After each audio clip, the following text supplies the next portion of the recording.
ปื้นใต้กูคือตอน4ปันอาณาจักรจึงเมืองใต้ล้านเจ้าปันอาณาจักรจึงตุงเกียนใต้อันฮู้จังเลี้ยงหลีในกวยมีล้านเจ้ากวยเหย้า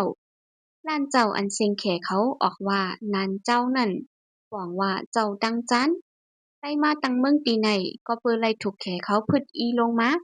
มอยาดอดสอนด้วยว่าใต้เขาไล่ไข่ใหญ่ปลายหลงมือหมอกออนดังปีคริสต์ปี440นั่นไล่มาเหย้าสองเฮงหาปัก39ปีเขาค่ายลงจูตังจานอำถาดอำไว้มีไลมาถึงตีไลแต่อำหู้ก้วยกาไลคอปักเหนศักดิ์ศรีโมยาตอดเปิงหนึ่งว่าในปี4 2ปัก38นั่นอาณาจักรเมืองใต้ดีซีชวนลู่เหลียวปุดปังเสปี469นั่นไลฮู้ว่าใต้เขาค่ายลงมากุนยอนอินโดไชนาเนื้อเจ๋งจันวันออกเอเชียเมื่อปีเอดี3ปัก45ได้ยินว่าใต้เขาเข้ามาในกุนยอนนำเต้ๆ ห้วยกะอ่ำค่ายปลายลงมาตังหมดเจออันกึดอยู่นั่นยังมีนำเลอเสอันลงมาหลายปุ่นเขาเจ้าไหนกึดอยู่ที่ในเมืองแขกปอจานกำน้ำมือเน้อปีเอดี4ปัก57ซ้ำไลฮู้ว่าใต้เขากว่าพุทธในเมืองหยุนนั้นกวางชีกวางตงเจอนั่นในโจข้าวหนึ่งเห็นปีในก้วยใต้เขาลูกเมืองแขปอดกลางยามเดียวค่ายลงอยู่เซาปอจานติดตั้งในกุนยอนอินโดไชนาเจออันยังกึดอยู่นั่นอยู่เซาผัดแผ่ๆกันหังเผอหังมันอ่ำตังโตไลมีจุ่มหนึ่งก้วยคัดใจให้กลางปกตังวันเมืองพองงำอาณาจักรเศร้าขอไลมันกึมอันเขาตังเทียงอันใหม่ในกวางใหญ่กินข้าวในหลินยุนนั้นย่ำเดียวตั้งหมดแหละกินข้าวกว่าที่ในเมืองกวายเจ้ากวายเจียวกวางชีกำน้ำอาณาจักรเมืองใต้ลุกในห้องว่าล้านเจ้าว่าหนังไหนเมื่อตังเมืองล้านเจ้านั่นผู้ใครปื้นเขาเตรียมไว้แต่ปีมันแปลกกันอีกหนึ่ง บางปักจำเตรียมไว้ว่าก่อตั้งมือเนปีคริสต์เอดี5ปัก18บางพื้นซ้ำว่าตั้งมือเนปีคริสต์เอดี6ปัก49โมยาดอดซ้ำเตรียมไว้ว่าในปีคริสต์เอดี6ปัก29ว่าเกอร์ซ้ำเตรียมไว้ว่าเมืองลานเจ้าก่อตั้งมือปีคริสต์เอดี6ปัก51ห้วยกะตั้งเอาปีคริสต์เอดี6ปัก18นั่นต่อบ่ถึงปีคริสต์เอดี6ปัก51ในวงกลางในอ่ำเจ้าปีไรก็เป็นปีหนึ่งจักหมันแม่นปีหนึ่งอยู่เมืองใต้ล้านเจ้าในมีอายุยืนยาวกะหือเดี๋ยวเลยลองในผู้คนไข้ปื้นเขาจักแผ่เป็น2โจปานโจปานหนึ่งนั่นเป็นคนหอคำไต้แต่ปอดปันโจสองในซ้ำเป็นปานคนหอคำนำผ่าตั้งหึงโจปานใต้นั่นป้าเกอเตรียมไว้ว่าหึงอยู่2ปัก51ปีคือเจ้าสีนูโลอำนั้นก็ซื้อหนอลาว ไล่ตั้งเมืองอาณาจักรล้านเจ้าแลปกป้องพ้องงำมือปีคริสต์6ปัก49เธอในวัดไว้สุดเสงมือปีคริสต์6ปัก2ไว้เสนั่นคือขุนหอค่ำก่อเป็นนำผ่าคนล้อแขไว้หลังสุดต่อบ่เย็นเป็นอาณาจักรเมืองแขกว่าแทงบอดหนึ่งไว้เสสุดเสงปันคือสือหนอลาวต่อถึงปันกบพลายคันมาตึบซิมเอาเมืองล้านเจ้าแล้ววงกังปีคริสต์เพียง2ปัก52ต่อบ่ถึงปีคริสต์ เพียง3ปัก84เป็นปีอันอาณาจักรลั่นเจ้าสุดเส็งเสเย็นเป็นเมืองเขกว่าย้ำเหลียวตั้งหึงโจปานในหึงอยู่หมอก3ปัก50ปีวัดหลังในแก้ซ้ำว่าคุณหอคำเป็นใต้นำผาในเสตาก่ออาณาจักรมึงยังตึกว่าล้านเจ้าในอยู่ไว้มาคุณหอคำเขายิงแค้นเย็นเป็นแขกว่าดิกๆเสได้เขาก็พร้อมกันไปลงตังจันนำว่าน้ำได้เขาอันมีในเจ๋งจันวันออกเอเชียนั่น ได้ตั้งอาณาจักรเมืองเศร้าขอไล่แทงหลายเมืองเมื่อหนังเมืองสุโขทัยใต้เขาห้องว่าสึงคือใต้นั่นก็พูดบ่เป็นม้ามือปานในเหย้าลองอันไล่แจมปื้นลั่นเจ้าในถุดเอาในปับอันป้าเก้อคุณพ่องต่างอังกฤษที่กุนให้แหลม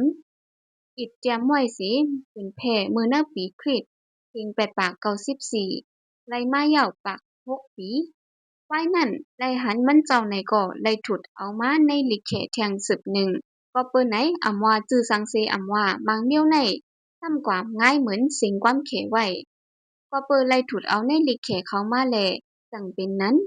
ก้วยการหนังฮือเฮาได้ไล่ฮู้ขึ้นปื้นเขาตันๆนั่นเป็นฮือก่อการไล่คัดใจเสเตรียมถุดเอามาที่ในลิเขนั้นเหย้าอันป้าเกอไล่มานั่นมันเป็นลิเขเขาเตรียมไว้มื้อเนอปีคริสต์เฮง5ปาก50โป้นมาเหย่า4ปัก50ปีคือขุนหอคำใต้7ล้านเจ้า สุดไว้กว่าหึงหมอกพกปัก72ปีเยาปาเกอร์ก็เตรียมหลีกผืนในตั้งเงามันไว้ว่าปื้นล้านเจ้าอันหยังเฉินเตรียมออกปืนแผ่มือเนอปีคริสเฮงหาปัก50นั่นเป็นหลีกผืนอันหาไหลยับแต้ๆไว้กาก็เปิงมุกจุ้มสอนศาสนาคริสต์เขาในเมืองแขวิริยาลีแลจังไรมาดียุนนานปรับหนึ่งวันหนังไหนเงาแต่เมืองล้านเจ้าอันสืบลาดกันมานั่นมันกับไก่กันดังเจ้าพ่องงำหลินเมืองหมากะทะในเมืองอินเดียมือพ้องนั่นก้นซึกผู้หัดหารเขาปลดปล่อยปันเธอเปิ้นยานเพแหล่มุนเจ้าเขาเตื้อขึ้นใหญ่เมือสูงที่เมืองหมากะทะมือเจิมก่อนไล่จอยหุบตุมก้นเมืองกูแซนปานอันผัดแพกันอยู่หมักมีหมักมือในหยุนนานเจ้านั่น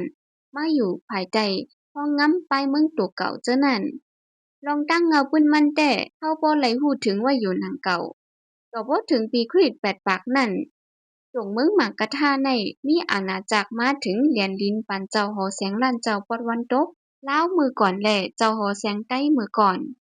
อันปาเกอร์เตรียมอิดออกปืนแผ่เนื้อผืนข่าว China Review อันไล่อิดปืนออกตีเว้งตากงนั่นซับเลี้ยงไหนไว้ว่า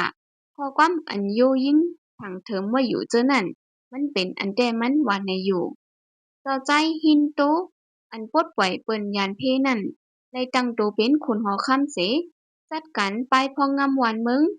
ไผป้อมีปักเปิงแคมแลบดีหนาเจ้าไลฮู้จักกันในปันผักเหลวอ่อนดังสุดนั่นว่ามันเจ้าไลพองงามถึงกุนหย่อนอินโดไชนาดังหมดแหล่ในกุนชวาบอร์เนียวสุมาตราเจอในเทียงดูก่อนเหมือนไล่เหลียวกันดังผู้ปลดปล่อยตีเมืองเขเขาไลกว่ากุ้มงำซึ่งเกาหลีอำนั้นก็ฮ้องว่าเมืองโกริยาเมืองกวางตงซูโจวกวางโจวเอเชียปอดกลางกูติติโฮมปาดังอันไลตั้งเมืองอ่อนเมืองอีเส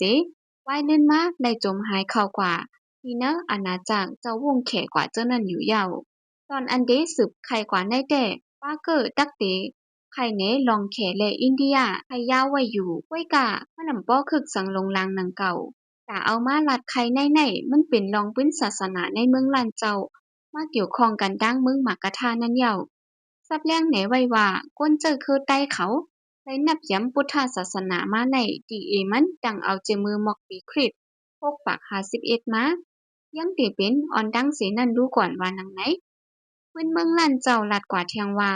คนหอคำเมืองล้านเจ้าโดนกำที่หนึ่งเป็นเจอคือสายสืบมากาดีเมืองหมากะทา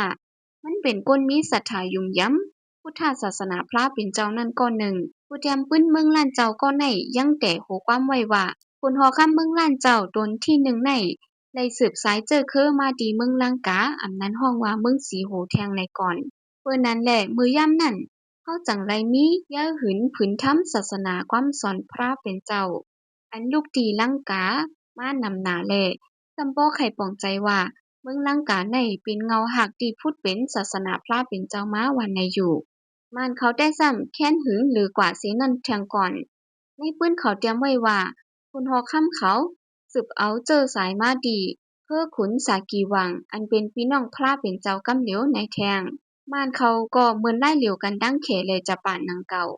ไปเฮ็ดให้เจอคือเขาหยุ่มยำว่าคนหอค่ำตนที่หนึ่งเขาในสืบเจอสายเงินคือลูกตีคนหอค่ำเมืองผีมาเป็นในแทงจุ้มเจอคือก้นอันหยุ่มย้ำศาสนาพระเป็นเจ้าป้ายเกิงหนีไกไผ่ป้อจ้านเขาในเขาซ้ำสงว่าเพื่อขุนหอค่ำตนที่หนึ่งเขา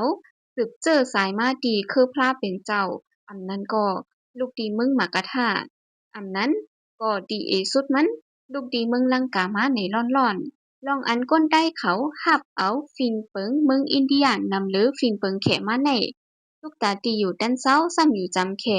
กับสืบแขนำหรือเซอินเดียยันเปอเจ้าคือได้เขาเลยยุ่มย้ำพุทธศาสนาความสอนพระเป็นเจ้ามาหึงหงายเย้า